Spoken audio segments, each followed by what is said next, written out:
I want to describe what I am doing in this series before I describe the first case. I am an actress. I work in New York, primarily theater, occasionally film. I know people who work in Hollywood. I know people who work in music, in politics, in the specific world of nightclubs and society that makes up the social texture of this city. I hear things, not secrets, not things that were told to me in confidence and that I am betraying, things that are spoken in rooms, things that are known but not printed, things that are printed and are believed to be true but are not, things that are printed and are believed to be false but are. The specific quality of the city that talks. It talks constantly. It talks about everything. And the talking is not the same as the truth. And the truth is not always the same as what was printed. And what was printed is not always the same as what people believe. I want to describe in this series the gap between these things. The gap, where the most interesting material lives. September 5th, 1921. Labor Day weekend, San Francisco. The St. Francis Hotel. Roscoe "Fatty" Arbuckle, one of the highest-paid performers in Hollywood, a comedian whose physical comedy had made him one of the most beloved figures in American silent film, rented a suite of rooms for a party. Rooms 1219, 1220, and 1221. The party? Attended by various people from the film industry. Alcohol, which was illegal under Prohibition, but which was served openly at Hollywood parties. Virginia Rappe, a young actress who attended the party. She became ill during the party. She was moved to another room. A doctor was called. She was diagnosed with intoxication. She was hospitalized. She died 4 days later on September 9th. The cause of death, as determined by autopsy, peritonitis caused by a ruptured bladder. What caused the bladder to rupture? Disputed, then and now. Maude Delmont, a woman who had been at the party, told police that Arbuckle had assaulted Rappe. The specific allegation? That he had raped her, and that the assault had caused the injury that killed her. Arbuckle was arrested. He was charged with murder, later reduced to manslaughter. He was tried 3 times. The first 2 trials? Hung juries. The third trial? Acquittal. The jury deliberated for 6 minutes. They issued a written statement, which was unusual. They said not only that they found him not guilty, but that they felt he deserved an apology, that the case should never have been brought to trial. He was acquitted. And it did not matter. Maude Delmont told the police that Arbuckle had assaulted Virginia Rappe. This is the foundation of everything that followed. I want to describe who Maude Delmont was, because who she was matters to the reliability of what she said. Maude Delmont was, at the time of the party, under indictment in multiple states for bigamy, fraud, and extortion. She made money through a specific scheme. She would introduce wealthy men to young women, arrange for compromising situations, and then threaten exposure. She was a professional blackmailer. She was not called to testify at any of the 3 Arbuckle trials. The prosecutor did not call her. The prosecutor did not call Maude Delmont as a witness because the prosecutor knew what the defense would do to her on cross-examination. The entire case rested on the testimony of a professional blackmailer who was not called to testify. And the case destroyed Roscoe Arbuckle's career permanently. The newspapers that destroyed Arbuckle, primarily the Hearst papers. William Randolph Hearst, the most powerful newspaper publisher in America. His papers reached millions of readers. His specific editorial style? Sensationalism. The story that sold papers. The story that produced outrage. The Arbuckle case produced outrage. The specific Hearst coverage assumed guilt from the beginning. The headlines before any trial had occurred treated Arbuckle as a murderer. The specific language used designed to produce disgust. The physical descriptions of Arbuckle, his weight, his appearance, used to reinforce the image of something repellent. The coverage, not journalism. The coverage, a campaign. Why did Hearst pursue Arbuckle specifically? The specific answer that several people have told me, which I cannot prove, Hearst did not like Arbuckle. The relationship between them, whatever it was, had produced a specific animosity. The party at the St. Francis was an opportunity. This I cannot verify. What I can verify, the coverage was not proportionate to the evidence. The coverage assumed guilt that was never established. The coverage persisted after the acquittal, as if the acquittal had not occurred. This is the specific thing newspapers can do that courts cannot undo. The Arbuckle case, and the specific public outrage the Hearst papers were constructing, frightened Hollywood. Not because Hollywood believed Arbuckle was guilty. Most people in the industry did not believe he was guilty. Because Hollywood understood that public outrage, if it turned toward the film industry generally, could produce government censorship. The specific fear? That Congress would impose regulation on film content in response to the perceived immorality of film people. The solution? Self-regulation. The industry would police itself before the government policed it. Will H. Hays was appointed as the head of the newly formed Motion Picture Producers and Distributors of America in 1922. His first act? Banning Roscoe Arbuckle from the screen. Not because Hays believed Arbuckle was guilty, because banning Arbuckle was the specific gesture of self-regulation that would demonstrate to Congress and to the public that Hollywood took morality seriously. Arbuckle was sacrificed, not for what he did, for what the industry needed him to be seen as having done. The man who was acquitted by a jury that apologized to him, banned from the screen by the industry he had helped build. Virginia Rappe deserves her own section, because she has been both victim and instrument in this story, and the two roles are not the same. Virginia Rappe, born 1895, model, actress, aspiring film star. She had appeared in several films.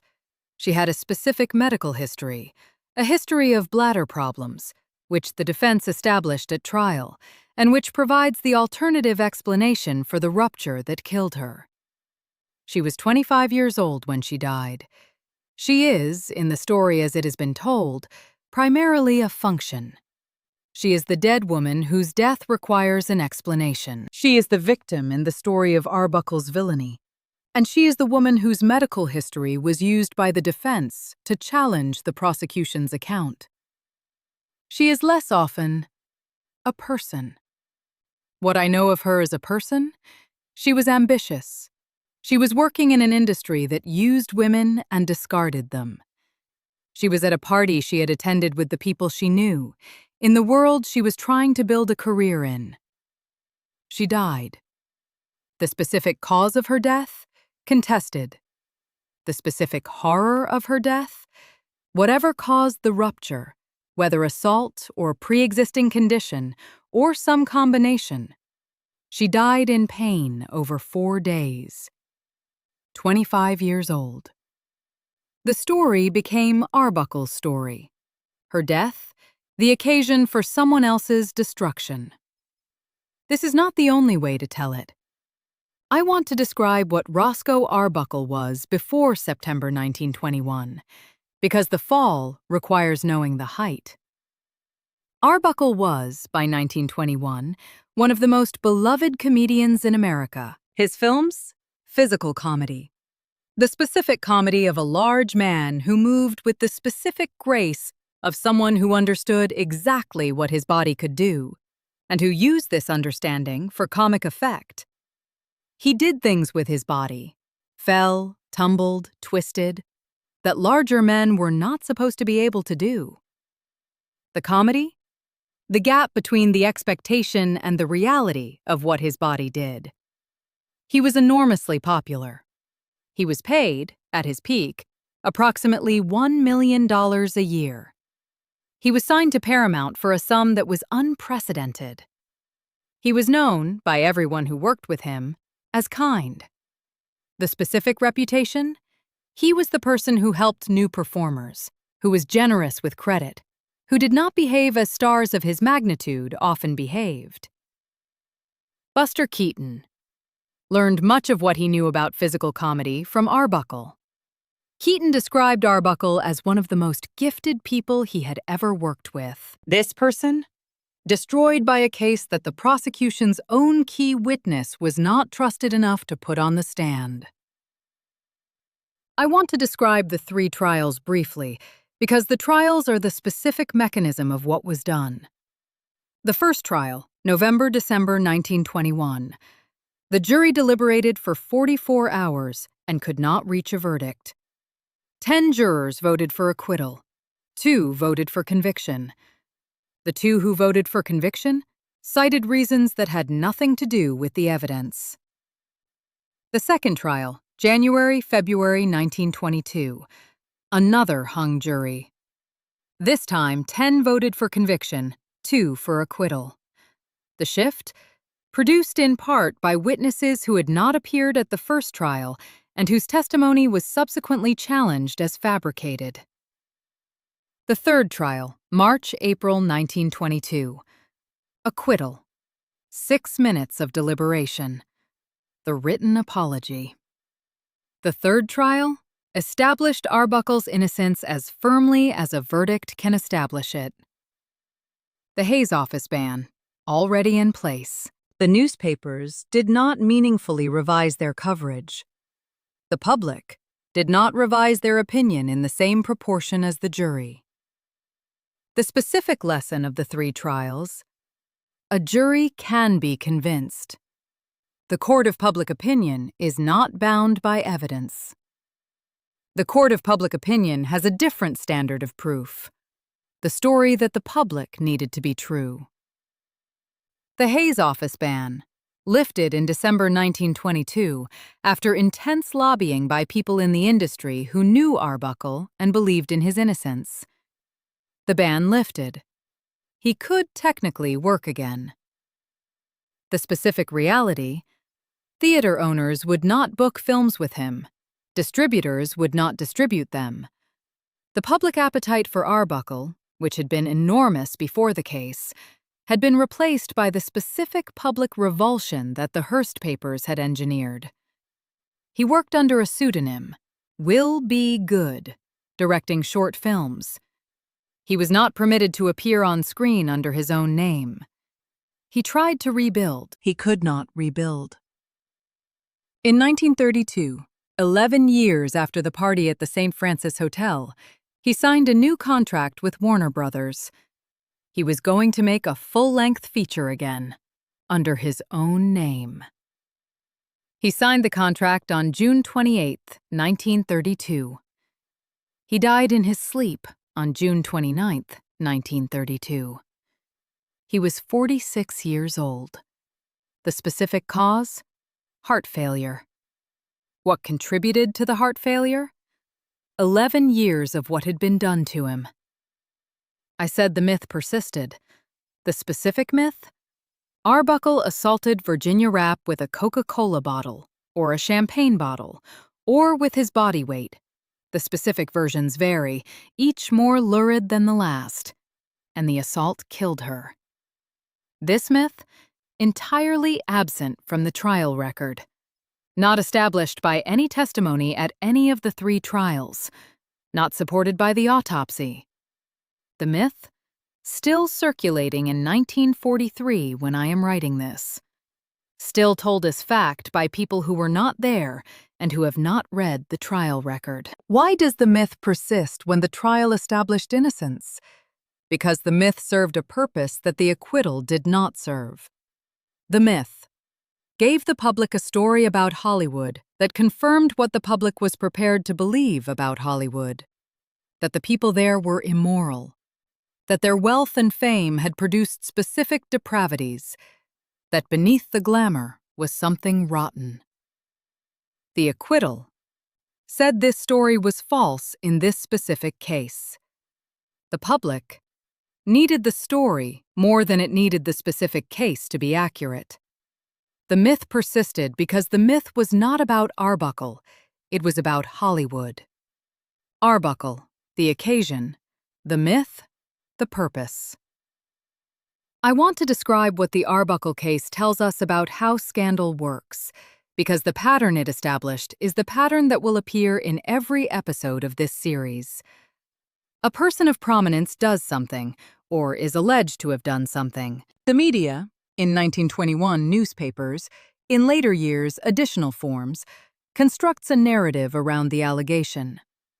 The narrative, shaped by what the audience is prepared to believe, by what will sell papers, by the specific interests of the people controlling the media. The narrative becomes more real than the evidence. The institutional response uses the narrative rather than the evidence because the narrative is what the institution needs to manage. The legal process may or may not arrive at the truth.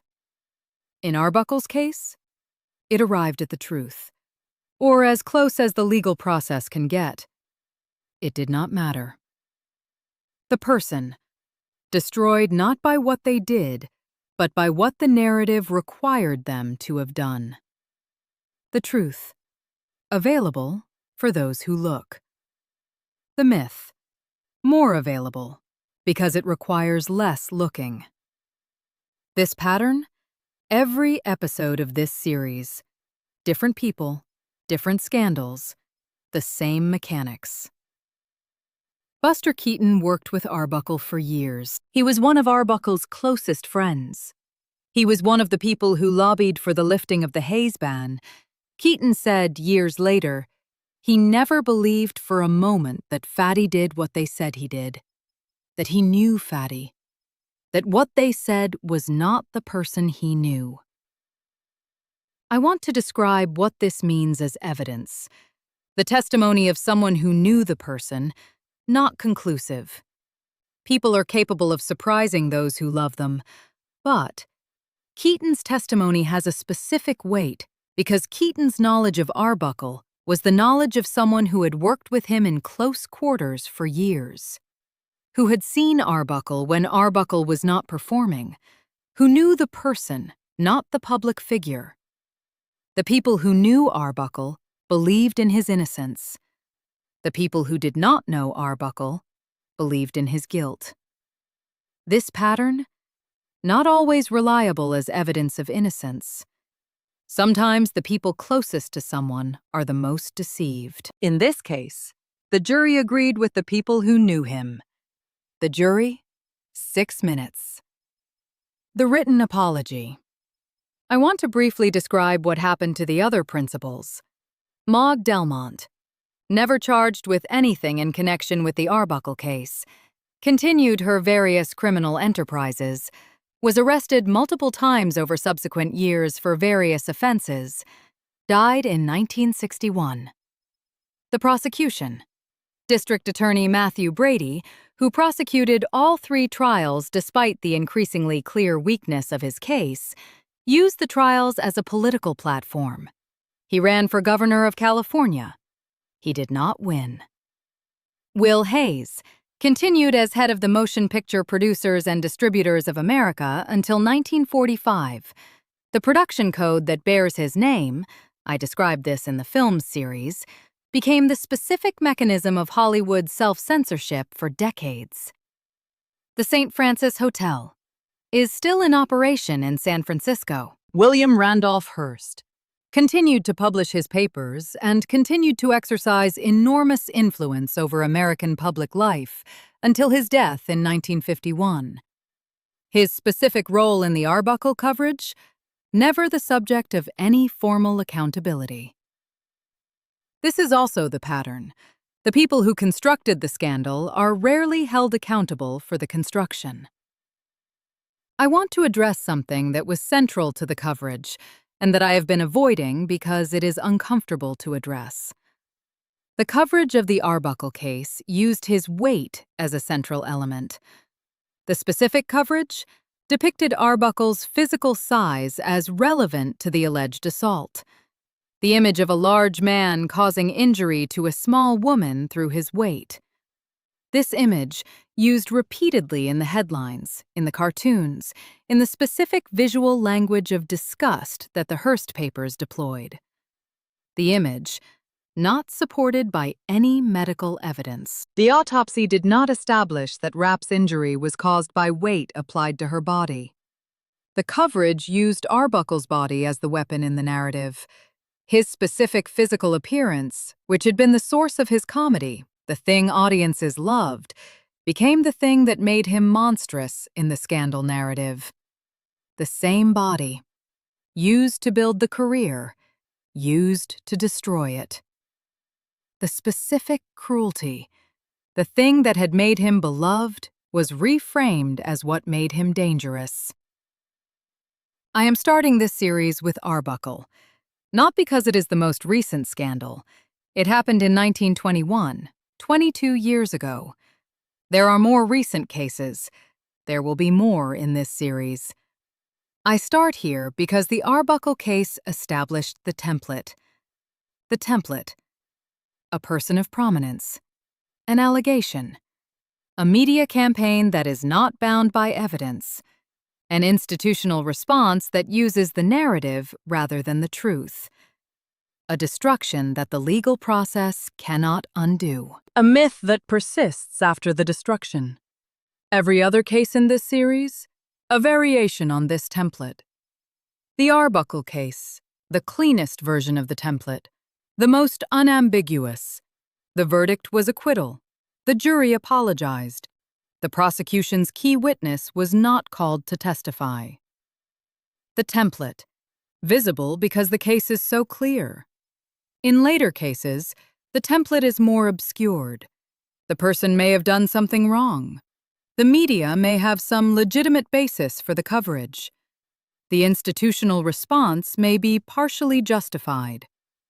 The template, still operating under the obscurement. Starting with Arbuckle, gives us the template in its purest form. Everything that follows, a variation. The Arbuckle case is the story that established how Hollywood scandals work, how an allegation becomes a narrative, becomes a truth that no verdict can dislodge, how the media constructs the story the public needs rather than the story the evidence supports, how an institution sacrifices a person not for what they did, but for what the institution needs to be seen as doing, and how the myth, once constructed, outlasts every inconvenient fact that would require it to be revised. The jury deliberated for 6 minutes. They wrote an apology. He was dead within a decade. The myth is still circulating. Come back next week. The Hays Code. How Hollywood decided to censor itself before the government could censor it. And what the censorship was actually about. It was not entirely about morality. Come back.